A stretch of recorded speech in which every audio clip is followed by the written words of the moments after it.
Lab. Here's Eric's forecast.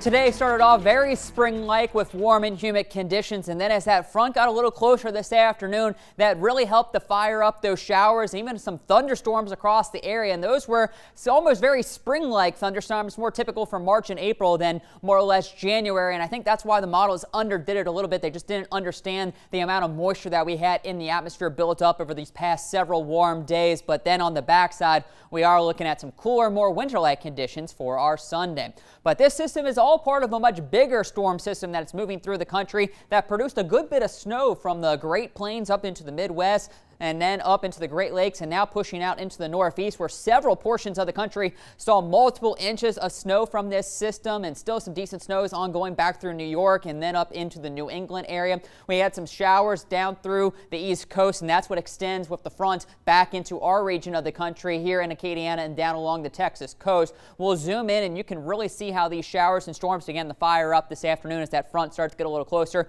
as it turned into a decent line of showers. But now as we get later on into the evening, not quite as strong, but you can see as they barely began, they got their act together. Those are the ones that produced the heavier showers here within Lafayette, causing some minor street flooding as rainfall totals were in the 1 to 2 inch per hour. Good news is it's a progressive system, so we didn't have that sit over us. Still have some light to moderate showers on the backside, but at that rate, the drains are able to keep up. So the good news is it does look like that flooding is starting to come down a little bit. The rains will be with us a little bit longer. We zoom in and you can see a lot of the yellows and orange. So still some light to moderate showers from Lafayette all the way back to Lake Charles and up into the Ville Platte and Opelousas area. But there's that cold front. So once that gets through here, things should begin to quiet down. Right now, the only storms we're seeing are down through Vermilion Parish, but even that, the lightning's beginning to die down as it pushes closer and closer to the Gulf. So that is some good news.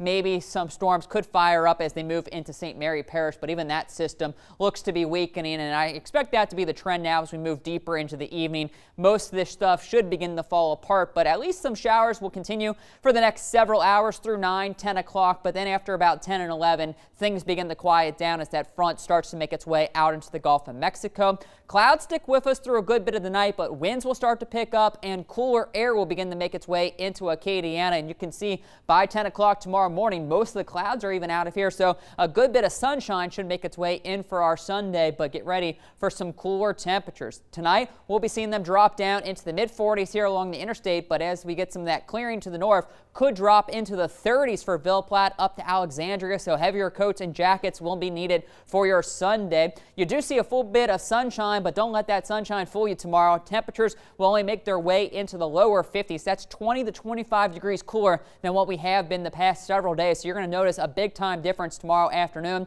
Heading into Martin Luther King Monday, everyone gets down into the 30s, so a very chilly start. And again, we only make our way into the lower 50s for highs, but that's only one part of it.